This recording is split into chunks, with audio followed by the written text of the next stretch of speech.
छोट्या पडद्यावरील लोकप्रिय अभिनेत्री शुभांगी अत्रे हिने आजवर अनेक मालिकांमध्ये काम केलं आहे। मात्र तिला खरी ओळख मिळाली ती भाभीजी घर पर है या सुपरहिट ठरलेल्या मालिकेमुळे। या मालिकेमध्ये अंगुरी भाभी या भूमिकेमुळे ती घराघरात लोकप्रिय झाली। पडद्यावर सगळ्यांचं मनोरंजन करणाऱ्या शुभांगीच्या खऱ्या आयुष्यात मात्र अनेक चढउतार आले। 2025 मध्ये शुभांगीने तिचा 22 वर्षाचा संसार मोडला आणि नवऱ्याला घटस्फोट दिला। आता या घटस्फोटाविषयी बोलत असताना तिने तिच्या पतीबद्दल काही धक्कादायक खुलासे केले आहेत। आम्ही दोघेही शाळेत असल्यापासून एकमेकांना ओळखत होतो। माझ्या घरी माझ्या लग्नाची बोलणी सुरू झाली होती। त्याच वेळी मी त्यांना पियुष विषयी सांगितलं आणि त्यांची ओळख करून दिली।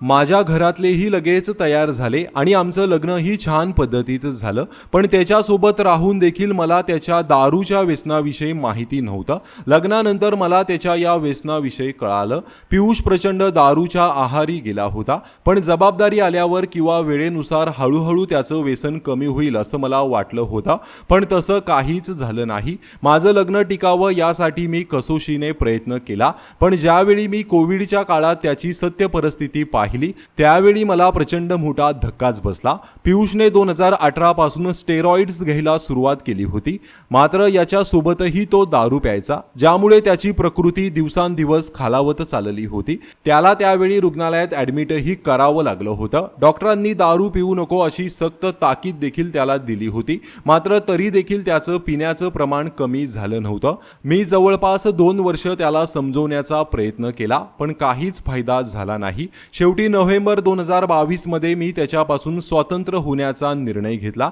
या सगळ्या गोष्टींमुळे माझ्या मानसिक आरोग्यावरही परिणाम झाला होता। घटस्फोटानंतर मी त्याला आर्थिकदृष्ट्या मदतही केली, पण त्याचं दारू पिणं तेव्हाही थांबलं नव्हतं। असा खुलासा अभिनेत्री शुभांगी अत्रे हिने तिच्या घटस्फोटित पतीबद्दल केला आहे। शुभांगी आणि पियुषने 2003 मध्ये लग्नगाठ बांधली होती, मात्र त्यांचा हा संसार 2025 मध्ये मोडला। ही जोडी कायदेशीररित्या विभक्त झाली। त्यानंतर पियुषचं दारूमुळे आणि मल्टिपल ऑर्गन फेलियरमुळे 2025 मध्येच निधन झालं।